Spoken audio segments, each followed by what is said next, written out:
চাৰ্জশ্বিটখনক লৈ আপোনালোক সুখী নে? আমি কিন্তু নহয়। কিয় সুখী নহয় স্পষ্টভাৱে জনাম। আৰু আমি আজিয়েই কৈ থলো, এই শ্যামকানু মহন্ত নামৰ বেপাৰীজনৰ একো নহয়, লিখি ৰাখক। এই যি কেইদিনমান জেল খাটিল আৰু কেইদিনমান থাকিব, তাৰপিছত ওলাই আহি আকৌ এনেকৈ ফেষ্টিভেল পাতি ঘূৰি ফুৰিব। নিজেই চিন্তা কৰক, আমি আইনৰ মানুহ নহয়। জুবিন গাৰ্গক যিহেতুকে হত্যা কৰা বুলি কোৱা হৈছে আৰু এই হত্যাকাণ্ডৰ বাবে দোষী সাব্যস্ত কৰিছে মাত্ৰ 4জন ব্যক্তিক, শ্যামকানু মহন্ত, সিদ্ধাৰ্থ শৰ্মা, শেখৰজ্যোতি গোস্বামী আৰু অমৃত প্ৰভা মহন্তক। এতিয়া চাওক, আমি কি দেখিছিলো? আমি দেখিছিলো ইয়াতত তেওঁ ঘূৰি ফুৰিছিল সাগৰত, লাইফ জেকেট অবিহনে তেওঁ জঁপিয়াইছিল, লগত আৰু কেইবাজনো আছিল। ইয়াৰ বিপৰীতে তাত থকা আছিল শ্যামকানু মহন্ত। শ্যামকানু মহন্ত মিটিঙত আছিল। এতিয়া কোৰ্টে কি বিশ্বাস কৰিব? কেনেকৈ জুবিন হত্যাত শ্যামকানু জড়িত হ'ব পাৰে কওক? ইয়াৰ নেপথ্যত যে ডাঙৰ এটা ভয়ংকৰ যে ষড়যন্ত্ৰ আছিল, সেই ষড়যন্ত্ৰৰ কথাবোৰ পোহৰলৈ নাহিল, পোহৰলৈ অহা উচিত আছিল। আৰু যদি শেখৰ, অমৃত প্ৰভা আৰু সিদ্ধাৰ্থহঁতে জুবিন গাৰ্গক শ্যামকানুৰ নিৰ্দেশ মতে সাগৰলৈ নি মাৰিছিল, হত্যা কৰিছিল, তেতিয়াহ'লে ইহঁতত থকা বাকী কেইজনে কি কৰি আছিল? সন্দীপন গাৰ্গে কি কৰি আছিল? ইহঁতত থকা প্ৰবাসী অসমীয়াসকলে কি কৰি আছিল? তেওঁলোক কিয় দোষী সাব্যস্ত নহব? তেওঁলোক কিয় হত্যাকাৰী নহব? আৰু জুবিন গাৰ্গক যে ছিংগাপুৰলৈ হত্যা কৰিবৰ কাৰণে নিয়া হৈছিল, তাৰ নেপথ্যত কোন কোন আছিল? যিহেতুকে মুখ্যমন্ত্ৰীয়ে বাৰম্বাৰ কৈ আহিছিল যে জুবিন গাৰ্গক হত্যা কৰা হৈছিল, গতিকে এই হত্যাত কেৱল এই 3জনেই থাকিব নোৱাৰে বা 4জনেই থাকিব নোৱাৰে। হত্যাকাণ্ড সংঘটিত হোৱা ঠাইত যি কেইগৰাকী লোক আছিল সমানেই দায়ী, সমানে দোষী। তেওঁলোকৰ নাম কিয় নাথাকিব? তেওঁলোক কিয় অভিযুক্ত নহব? তেওঁলোক কিয় দোষী সাব্যস্ত নহব? তেওঁলোকৰ শাস্তি কিয় নহব? মানে এয়া কি? অসমৰ সাধাৰণ জনতাৰ আবেগক কৈ খেল খেলা হৈছে নেকি? 12,000 নহয় 50,000 পৃষ্ঠাৰ চাৰ্জশ্বিট হওক, আৰু আৰক্ষীয়ে তাত গৈ যদি কিবা তদন্ত কৰিছিল সেই কথাবোৰ কওক। সাগৰলৈ নগল, হোটেলখনলৈ নগল, ছিংগাপুৰৰ সকলোবোৰ মানুহক গ্ৰেপ্তাৰ কৰা নহল, কেৱল মাতি আনি সুধি পুচি আকৌ ৰাজকীয় ষ্টাইলত বিদায় দিলে। এনেকৈ আমি বিচৰা এই ন্যায় আমি পাব পাৰোনে? আৰু এই প্ৰশ্নটো অসমৰ প্ৰতিগৰাকী জুবিন প্ৰেমীৰ প্ৰশ্ন, জুবিন অনুৰাগীৰ প্ৰশ্ন। এইকাৰণে কৈছো, আমাৰ প্ৰিয় শিল্পীগৰাকীক যেনেকৈ আমাৰ মাজৰ পৰা কাঢ়ি নিলে, তাৰ ন্যায় অসমীয়াই পাব লাগিব, অসমবাসীয়ে পাব লাগিব, জুবিন অনুৰাগীয়ে পাব লাগিব। কেৱল কেইজনমানকে দোষী সাব্যস্ত কৰি এনেকে চাৰ্জশ্বিট দাখিল কৰিলে নহব। আৰু আমি এটা কথা স্পষ্ট কৰি দিওঁ, মই আগতে কৈছো যে শ্যামকানু হাৰি যাব, আৰু এওঁলোকো যে নাহাৰিব তাৰ কি মান আছে? চাৰ্জশ্বিট দাখিল কৰাহে হৈছে, কোৰ্টত যাব, কোৰ্টেতো আপোনাৰ প্ৰমাণ বিচাৰিব। কি প্ৰমাণ আছে? হত্যা কৰাৰ প্ৰমাণ কিবা আছে নেকি? গতিকে হত্যা কৰাৰ প্ৰমাণ প্ৰস্তুত কৰিব লাগিব, যুগুত কৰিব লাগিব ৰাজ্য চৰকাৰৰ তদন্তকাৰী বিষয়াসকলে। এতিয়া তেওঁলোকক আদালতত প্ৰতিষ্ঠা কৰিব পৰাকৈ প্ৰমাণ গতাব লাগিব, প্ৰমাণ জমা দিব লাগিব। আবেগত কোনো কাম নহয়, কাৰণ বিচাৰ প্ৰক্ৰিয়া সম্পূৰ্ণ বেলেগ বস্তু, ৰাইজৰ আবেগটো সম্পূৰ্ণ বেলেগ বস্তু। সেইকাৰণে কৈছো, যিখিনি সময়ত জুবিন গাৰ্গক সাগৰত হত্যা কৰা হৈছিল, সেইখিনি সময়ত শ্যামকানু মহন্ত মিটিঙত ব্যস্ত আছিল। আৰু কি প্ৰমাণ লাগে? শ্যামকানু মহন্ত যে জড়িত নাছিল? আমাক লাগে নেপথ্যত কোন আছিল, কিয় হত্যা কৰিলে, কাৰ কাৰণে হত্যা কৰিলে, কিহৰ বাবে হত্যা কৰিলে, কেনেকৈ হত্যা কৰিলে, সেই কথাও আমাক লাগিব। আনহাতে তেওঁৰ ঘৈণীয়ে কণিতা ডেকাক নামাতিলেই, আৰু তাত থকা আপোনাৰ এই প্ৰাগৰ মালিকহঁতক বৰ বিশেষ একো গুৰুত্বই নিদিলে। মানে কি? তাত থকা প্ৰতিগৰাকী লোকেই সমানে জগৰীয়া, যিহেতুকে তেওঁলোকৰ সন্মুখত জুবিন গাৰ্গক হত্যা কৰিছে। ইয়াত কোনো যুক্তি নাথাকিব, ইয়াত কোনো বৰ বিশেষ বাহুল্যমী নাথাকিব। অসম আৰু অসমবাসীয়ে এটাই বিচাৰিছে, জুবিন গাৰ্গৰ হত্যাৰ লগত জড়িত থকা প্ৰতিগৰাকী ব্যক্তিয়ে শাস্তি পাব লাগিব, আৰু সেই শাস্তি হ'ব লাগিব জুবিন গাৰ্গক হেৰুৱাই আমি পোৱা দুখৰ সমান। গতিকে প্ৰিয় দৰ্শক, এটা কথা নিশ্চিত থাকক, লাখ লাখ জুবিন অনুৰাগী, এটা কথা নিশ্চিত থাকক, জুবিন গাৰ্গক যিসকলে হত্যা কৰিছে, কোনে কি কৰে নাজানো, ঈশ্বৰে কিন্তু এদিন এওঁলোকক দোষী সাব্যস্ত কৰি উচিত শাস্তি দিবই, আৰু আমাৰ সন্মুখত তেওঁলোকে শাস্তি পাব। লিখি ৰাখক। মন্তব্যটো এখন চাৰ্জশ্বিট ইতিমধ্যে মুখ্যমন্ত্ৰী সদনত ঘোষণাই কৰি থৈছিলে যে এজনে মাৰিছে 4জনে সহযোগী, সেইখনে চাৰ্জশ্বিট নহয় জানো? কথাটো তাত নাই, কথাটো হৈ গ'ল যে যি 7গৰাকীৰ নাম চাৰ্জশ্বিটত আহিছে আজি, 2গৰাকীতো জুবিন গাৰ্গৰ নিৰাপত্তাৰক্ষী আছিলে, তেওঁলোকে বিশ্বাস ভংগ কৰা অপৰাধত কৰিলে, দোষী কৰিলে। আৰু বাকী 4গৰাকী অমৃতপ্ৰভা, শেখৰ গোস্বামী, শ্যামকানু মহন্ত, সিদ্ধাৰ্থ শৰ্মা, এই 4জনক মাৰ্ডাৰ কেছত ধাৰা সংযোগ কৰি তেখেতসকলক দোষী কৰিলে চাৰ্জশ্বিটত। সন্দীপনক নেগলেঞ্চিত কৰিলে, কিবা ৰাজসাক্ষী হ'ব বুলি ওলাই আছে। এইখিনি কথাটো ইমান ইয়াততো একো নতুনত্ব নাই, যেতিয়া মুখ্যমন্ত্ৰীয়ে সদনত কৈছিলে সেইখিনিয়ে কথা আহিছে আজি। কথাটো ইয়াত নহয়, কথাটো হৈ গ'ল যে যিহেতু জুবিন গাৰ্গৰ হত্যা হৈছিলে আৰু সেই হত্যাটো ছিংগাপুৰত হৈছিলে, ছিংগাপুৰত হত্যা হোৱাৰ সময়ত এই যি 5গৰাকীক দোষী কৰিলে, আমাৰ নিৰাপত্তাৰক্ষী 2গৰাকীক বাদ দিয়ক, বাকী 5গৰাকীক ইতিমধ্যে ছিংগাপুৰ পুলিচে 19 তাৰিখে জেৰা কৰিছিলে। বাকী অসমৰ 5গৰাকী আৰু ছিংগাপুৰত থকা 11গৰাকী প্ৰৱাসী অসমীয়া, 16গৰাকীক তাত জেৰা কৰিছিলে। কৰাৰ পিছত সন্ধিয়া তেখেতসকলক যাব দিছে আৰু পিছদিনা পষ্টমৰ্টম ৰিপৰ্টত ওলাইছে জুবিন গাৰ্গে পানীত ডুবি মৃত্যু হৈছে। আৰু তাৰ পৰা বিতৰ্কটো আৰম্ভ হ'ল। এতিয়া অসম গভৰ্ণমেণ্টে কৈছে যে জুবিন গাৰ্গক হত্যা কৰিছে, 4জনৰতো নাম আহিয়ে গ'ল। ছিংগাপুৰৰ আৰু অসমৰ মানে পুলিচৰ মিল নাই কথাটোৰ। অসমে কৈ আছে হত্যা হৈছে, কিন্তু হত্যাৰ কাণ্ডটো হৈছে ছিংগাপুৰত, আৰু য'ত হত্যাকাণ্ড হৈছে তাৰে পুলিচে এই মুহূৰ্তলৈ কৈ আছে নাই হোৱা বুলি, কিন্তু সময় এটা বিচাৰিছে। কাৰণ মই যেতিয়া 15 তাৰিখে গোচৰ কৰিলোঁ অক্টোবৰ, 17 তাৰিখে ছিংগাপুৰ পুলিচে এখন লেটাৰ ওলাইছিলে যে জুবিন গাৰ্গৰ মৃত্যুত কোনো ৰহস্য নাই, ন' ফাউল প্লে বুলি ক'লে। তথাপি যিহেতু বিষয়টো খুব চৰ্চিত হৈছে, আমি ফাৰ্ডাৰ 3 মাহ আমাক টাইম লাগে ইনভেষ্টিগেশ্যন। এইটো অক্টোবৰৰ 17 তাৰিখে আপোনালোকে পাইছে লেটাৰখন। সেই সময়সীমা শেষ হ'ব 17 তাৰিখে। অসমৰতো সময়সীমা শেষ, চাৰ্জশ্বিট দিলে মানে এতিয়া মুখ্যমন্ত্ৰীৰ মন্তব্য চালোৱে যে এইটো এতিয়া আদালতৰ বিষয়, মোৰ বিষয় নহয়। ঠিক তেনেকুৱা ঘটনাটো হৈছে যিহেতু ছিংগাপুৰত, ছিংগাপুৰৰ ৰিপৰ্টে কি ক'ব। এতিয়া মোৰ কাম হ'ব, মোৰ এটা গোচৰ আছে ছিংগাপুৰত, মোৰ গোচৰটোত মই সেই 11জনৰ নাম দিছোঁ, আৰু সেই 11জন ইয়টখনত আছিল, আৰু যি 5গৰাকী ইয়াত দোষী সাব্যস্ত হৈছে হত্যাৰ ছেকশ্যনত, সেই 5গৰাকীও আছিলে তাত। শ্যামকানু মহন্তক বাদ দিয়ক আপুনি। শ্যামকানু মহন্ত গ্ৰেপ্তাৰ হৈছে নৰ্থ ইষ্ট ফেষ্টিভেলৰ অৰ্গেনাইজাৰ, আৰু হত্যাত তেওঁৰ নামটো কিবা এভিডেঞ্চ নষ্ট কৰাৰ কথা কিবা মুন্না প্ৰসাদ গুপ্তা ডাঙৰীয়াই ক'লে, তেনেকুৱা মই শুনিলোঁ। কিন্তু তেওঁ জাহাজখনত নাছিল, অৰ্গেনাইজাৰৰ কাৰণে তেওঁ গ্ৰেপ্তাৰ হ'ল, হত্যাত নামটো আহি গ'ল। ঠিক তেনেকুৱা ছিংগাপুৰৰ 11গৰাকী প্ৰৱাসী অসমীয়াই ইয়টখনৰ পাৰ্টিটো আয়োজন কৰিছিলে, নৰ্থ ইষ্ট ফেষ্টিভেলে কৰা নাছিলে এইটো। গতিকে ইয়টখনৰ আয়োজন যিহেতু 11গৰাকী কৰিছিলে, লগত অসমৰ 5গৰাকী আছিলে, 4গৰাকী, 16গৰাকী, 5গৰাকী গ্ৰেপ্তাৰ হ'ল। অহাৰ পিছত এতিয়া যেতিয়া গ্ৰেপ্তাৰ হ'ল, চাৰ্জশ্বিটত নাম আহি গ'ল, ছিংগাপুৰ পুলিচৰ এটা দায়িত্ব হৈ গ'ল। মই ক'ম এতিয়া এইখিনি কথা যায়, চাৰ্জশ্বিটৰ চাৰ্টিফাইড কপিটো মই ওলাব দিছোঁ, যিহেতু গ্ৰহণ কৰা নাই, কালি পৰহি ভিতৰত পাই যাম। এতিয়া আপোনালোকে যাক জেৰা কৰি এৰি দিলে, তাৰে 5জন হত্যাকাৰী ওলাল, আৰু 11জন এতিয়াও মুকলি আকাশৰ তলত আছে। মোৰ অলৰেডি গোচৰ আছে, যিহেতু হত্যাকাৰী ওলাইছে, এখন জাহাজত আছে, তেখেতসকলকো ধৰিব লাগে, সেইটোৱে গোচৰ, বেলেগ একো নাই। আৰু আজিৰ চাৰ্জশ্বিট লৈ কিনে ইয়াত কোনো কিবা অসমৰ ৰাইজে কিবা দেখিছে নেকি? মইতো টিভি চাই আছোঁ, কোনো ধৰণৰ প্ৰশংসা নাই, একো নাই। চৰকাৰে গা এৰা দিলে আৰু যে এইটো আদালতৰ বিষয় হৈ গ'ল। আদালতৰ বিষয় সেইটো হয়, আমিও জানো আদালতৰ বিষয়। 300-400 সাক্ষী থকাৰ পাছত 10 বছৰ চলিব, আমিও জানো। এইটো ছেছন কোৰ্ট আছে, হাই কোৰ্ট আছে, সুপ্ৰিম কোৰ্ট আছে, বহুত ধৰণৰ আছে। ফাঁচি দিলে ৰাষ্ট্ৰপতিৰ তাতো যাব পাৰে, এটা দীঘলীয়া প্ৰক্ৰিয়া।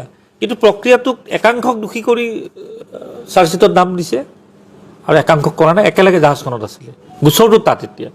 এতিয়া মই আকৌ ছিংগাপুৰ যাম 16-15 তাৰিখ মানে, চাৰ্টিফাইড কপিটো যাই মই তাত দি দিম যে আপোনালোকে জেৰা কৰা মানুহ দোষী হত্যাকাৰী ওলাল। মানে আজি 12 তাৰিখ আপুনি চাৰ্টিফাইড কপিটো এপ্লাই কৰিছোঁ মই, কাৰণ তাতে আৰু ছিংগাপুৰেতো মই মুখৰ কথাটো নহ'ব, বা সংবাদ মাধ্যমে টিভিত কৈ থকাটো কথা বিশ্বাস নকৰিব, চাৰ্টিফাইড কপি লাগিব। চাৰ্টিফাইড কপি মই ওলাব দিছোঁ, কালি পৰহিলৈ যেতিয়া পাই যাম মই লগালগে যাম। আজি যিহেতু চাৰ্জশ্বিটখন দাখিল কৰিলে, আৰু এই চাৰ্জশ্বিটখনক কেনেধৰণৰ শাস্তি হ'ব পাৰে বুলি আপুনি ভাবে? চাৰ্জশ্বিটখন কিবা কামত আহিব যেনে নাহে, আপুনি কি ভাবে? এইটো তদন্তত বহুত গাফিলতি আছে।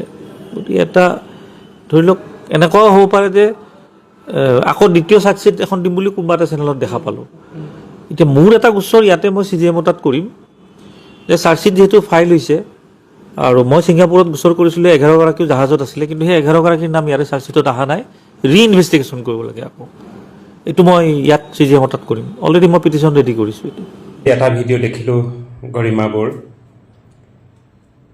মই কালি এটা ভিডিঅ'ত কৈছিলোঁ আৰু সেয়াকে আজি তেওঁ কৈছে মই শিকাই দিয়া নাই যেনেকৈ তাৰ্চেন মিট্টালে শিকাই দিছিল আৰু তেওঁ কৈছিল তাক এৰি দিয়ক মই নাই শিকাই দিয়া কিন্তু মই কালি ভিডিঅ'ত যিকেইটা কথা কৈছিলোঁ তেওঁ আজি সেইটো কথাকেই দোহৰাইছে কথাটো কি বাৰু গত্যন্তৰ নাই আমি বিশ্বাস কৰোঁ আস্থা ৰাখিছোঁ আস্থা ৰাখিম আমি উত্তৰটো পাম তাত বাদে আৰু একো নাই সেই দুটা শব্দৰ বাদে কাৰো হাতত একো নাই লম্ফ জম্ফ বিৰোধী বুলি কোৱা হ'ব সেইসকলক যদি কৰে একো নাপাওঁ কাৰণ চাওক মই আকৌ কৈ দিছোঁ এটা আনএডুকেটেড আনকুৱালিফাইড মই লয়েলিটিৰ কোনো ধৰণৰ কিতাপ অধ্যয়ন কৰা নাই তথাপিও বয়সে মোক যিবোৰ শিকাইছে তাৰ ওপৰত মই কৈছোঁ কেছ ৰাইজৰ বিপুল দাবীত দিয়া হৈছে যদি ৰাইজৰ বিপুল দাবী নহলহেঁতেন আজি এই কেইজনক সোমোৱাই নথলেহেঁতেন 3 মাহ কিংবা ইমান হাৰাশাস্তি নহলহেঁতেন চাৰ্জশ্বিটো নহলহেঁতেন যদি ৰাইজে বিপুল দাবী প্ৰতিবাদ নকৰিলেহেঁতেন গৰিমা বৌয়েতো ৰিকুৱেষ্ট কৰিছিলেই ন কান্দি কান্দি মিট্টালে কোৱাইছিল বোলে কিন্তু ইণ্টাৰেষ্টিং কথা মিট্টালক এতিয়াও গ্ৰেপ্তাৰ নকৰিলে কিয় যিটো মিট্টালে সকলো ৰাইজৰ দৃষ্টি তথা আজি ফাইনেলি হিমন্ত বিশ্ব শৰ্মাই লাগিলে ললিপপেই নহওক কিয় সেইকেইজনৰ ওপৰত চাৰ্জশ্বিট দিছে আৰু হত্যাকাৰী তেওঁলোক হয় বুলি হিমন্ত বিশ্ব শৰ্মাই কৈছে কিন্তু সেইজন পুৰুষক যি মেনেজাৰ আছিল সিদ্ধাৰ্থ শৰ্মাক এৰি দিয়ক আহিবলৈ দিয়ক ঘৰৰ মানুহ ঘৰলে বুলি গৰিমা শইকীয়া গাৰ্গক ক'বলৈ বাধ্য কৰোৱা মানুহজন মিট্টাল নে ফিট্টাল বুলি কথাটো প্ৰকাশ হোৱাৰ পিছতো মিট্টালক কিয় গ্ৰেপ্তাৰ নকৰিলে যদি সিদ্ধাৰ্থ শৰ্মা হয় জড়িত আজি হিমন্তইও কৈছে তেনেহ'লে সেই সিদ্ধাৰ্থক আহিবলৈ দিয়ক বুলি নিজৰ স্বামী দেৱতাৰ ডেড বডিটো আহি নাপাওঁতেই ঘৈণীয়েকক কান্দি কান্দি ক'বলৈ বাধ্য কৰোৱা গোটেই অসমবাসীয়ে মানে মোৰে কাম নকৰা এটা ভিডিঅ' প্ৰস্তুত কৰিবলৈ বাধ্য কৰোৱা সেই মিট্টালক এতিয়াও কিয় গ্ৰেপ্তাৰ নকৰিলে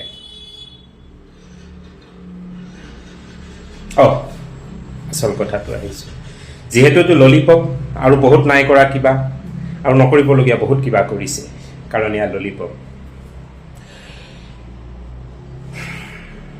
চাৰ্জশ্বিট দাখিল কৰিছে কালিও কৈছোঁ ৰাইজৰ বিপুল দাবীত অভিযুক্ত বুলি তেওঁলোকক লৈ গৈছে আৰু ইমান দিনে যিখিনি লো তেওঁলোকে কালেক্ট কৰিব লাগে কৰি পেলাই ৰাইজৰ দাবীৰ এজ অফ ৰাইজৰ দাবী তেওঁলোকক দোষী সাব্যস্ত কৰি তালে পঠিয়াইছে মোক এটা কথা কওকচোন এই যে 3 মাহ কাল তেওঁলোকক জেৰা কৰিলে স্বীকাৰ কৰিলে নে তেওঁলোকে নাই সিদ্ধাৰ্থ তুমি মাৰিছিলানে শ্যাম কানু তুমি মাৰিছিলানে অমিত প্ৰভা মহন্ত তুমি মাৰিছিলানে কোনে মাৰিছিল কিয় মাৰিছিলা কেনেকে মাৰিছিলা ক'ত প্লানিং মানে ফাইনেলি তেওঁলোকে স্বীকাৰ কৰিলে নে নাই এই যে আমাৰ যে জলকীয়া বেঙেনা চুৰ হ'লেই যে লপা খপা যে ৰাইজে দিয়ে এতিয়া বাৰু ৰাইজৰ হাত নালাগিল বাচি গ'ল টেকনিকেলি সিহঁতক বচাই লৈ গুচি গ'ল এই যে 3 মাহ কাল ৰাখিলে ক'ত ভূত দেখিলে ক'ত উৰহে খালে ক'ত মাটিয়ে পাতিয়ে শুলে ক'ত দানলোপ নাই ক'ত শুলে সেয়া হিমন্ত বিশ্ব শৰ্মাৰ দৰত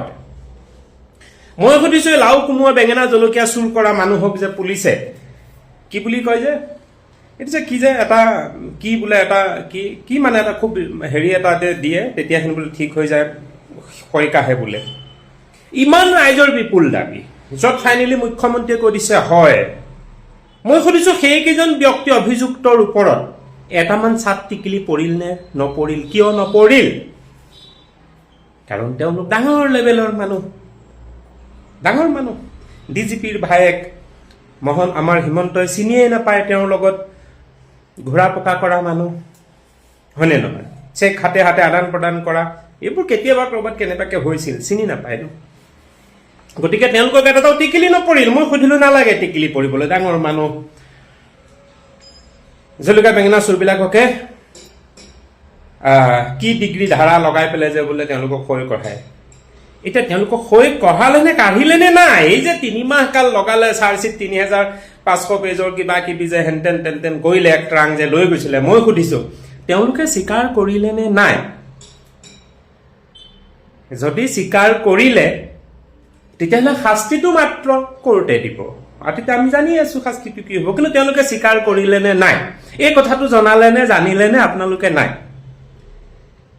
ৰাইজৰ অভিযোগ মতে তেওঁলোকক গ্ৰেপ্তাৰ কৰা হৈছে আৰু তেওঁলোকক সোধপোছ কৰি সেই এটা ট্ৰাং ভৰ্তি কৰিছে কাগজেৰে আৰু বহুতকে নাই কৰা এতিয়া কথা হ'ল তেওঁলোকৰ ওপৰত অভিযোগ এটা আহিছে সেইমতে তেওঁলোকক সোধপোছখিনি কৰিবলৈ নি ট্ৰাংটো ভৰাই নিদিবগৈ কোৰ্টত আৰু তেওঁলোকে জামিন পাব আমাৰ অসমৰ উকিল সন্থাই তেওঁলোকৰ হৈ কেছ নেখেলোঁ বুলি ক'লে ধন্যবাদ আকৌ মই চেলুট এটা দি দিছোঁ বাওঁহাতে সোঁহাতে মোবাইল ধৰি আছোঁ কিন্তু কালি শ্যামকানু মহন্তৰ পত্নী বাইদেউগৰাকীয়ে হেনো বোলে কোনোবা এজন অধিবক্তাৰ ওচৰত গৈ কৈছে আপোনালোকৰ এই ৰায়টো উঠাই লওক মানে তেওঁলোকক সহায় লাগে অসমৰ যদি কোনো এজন উকিলে যদি তেওঁলোকৰ হৈ কাম নকৰেও চৰকাৰী পক্ষই তেওঁলোকক উকিল দিব আৰু সেই চৰকাৰী পক্ষত যদি তেতিয়াও কয় কোনোবা এজন জুবিন প্ৰেমীয়ে অসমীয়া সন্তানে যদি হয় তেওঁ ক'ব যে মই তেওঁলোকৰ হৈ মই ওকালতি নকৰোঁ প্ৰয়োজন হ'লে মই উকিল চাকৰি বাদ দিম মই ঠেলা চলাম ৰিক্সা চলাম তথাপিও তেওঁলোকে উকিল পাব চৰকাৰীভাৱে ৰাজস্থানৰ উকিল আহিব দিল্লী মুম্বাই ক'ৰবাৰ উকিল আহিব তেওঁলোকক গোটেই পাঠখিনি শিকোৱা হ'ব বুজোৱা হ'ব কি ধাৰাত কেছবোৰ লগাইছে কি তাৰ প্ৰুফ তেওঁলোকে জমা দিছে তাৰ ওপৰত তেওঁলোকে আকৌ গোটেই বিষয়খিনি জমা কৰিব সময় বিচাৰিব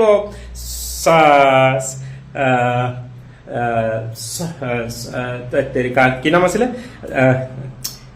সানি দেউলৰ ফিল্মখনত এটা কাহিনী ডায়লগ আছে নে মনত তাৰিখ কে ওপৰ তাৰিখ কেৱল সেইটো হ'ব কাৰণ তেওঁলোকে উকিল পাব উকিলে ওকালতি কৰিব এওঁলোকে জমা দিছে যে ৰাইজৰ বিপুল দাবীত আমি তেওঁলোকক এৰেষ্ট কৰি এইখিনি আনি দিছোঁ সেইখিনিৰ ওপৰত তেওঁলোকক জাৰা কৰিব আৰু সেইখিনিৰ ওপৰত তেওঁলোকে ক্ৰছ কৰিব প্ৰথমে সুধিব তোমালোকে কৰিছিলানে বোপাহঁত তেওঁলোকে ক'ব ছাৰ নাই কৰা তেতিয়াই কেছটো আগুৱাই যাব যদি চাৰ্জশ্বিটত SITয়ে হিমন্তই তেওঁলোকে কৰিছোঁ বুলি এই 3 মাহৰ জেৰাৰ সময় ভিতৰত যদি তেওঁলোকে হয় ছাৰ মই কৰিছোঁ মই চুৰ কৰিছিলোঁ বুলি ক'ৰবাত চহী কৰি দিছে লেখি দিছে ৰেকৰ্ড কৰি দিছে তেতিয়াহ'লে পোনপোনকৈ গৈ পেলাই হাকিমৰ টেবুলত দিব আৰু হাকিমে শুনানিটো শুনাব ৰায়টো বিচাৰটো কি হ'ব কিন্তু কথাটো হ'ল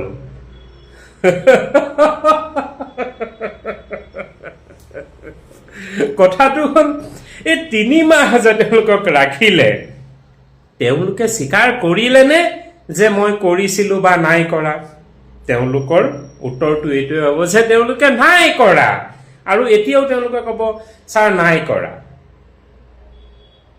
তেতিয়াহ'লে তাৰ ওপৰত ক্ৰছ হ'ব যিকেইটা কাৰণ দেখুৱাব কৰিছে বুলি তেওঁ ক'ব নাই কৰা তেওঁৰ যি চৰকাৰী উকিল পাব উকিলে তাৰ প্ৰমাণ বিচাৰিব তাৰ ওপৰত কৈফিয়ত বিচাৰিব যুক্তি বিচাৰিব স্পষ্ট প্ৰমাণ নহ'লে 3000 পেজে একো কাম নিদিয়ে কোনে দেখিছিলে কি প্ৰমাণ আছে মুঠৰ ওপৰত এটা কথা কৈ থৈছোঁ আকৌ এনে নাভাবিব মই কেনে ডিটেক্টিভ মানুহ, ইফালেও কওঁ সিফালেও কওঁ। আৰে পৰিস্থিতিটো এনেকুৱা হৈছে কোনোফালে মানে আপুনি তত বিচাৰি নাপায়।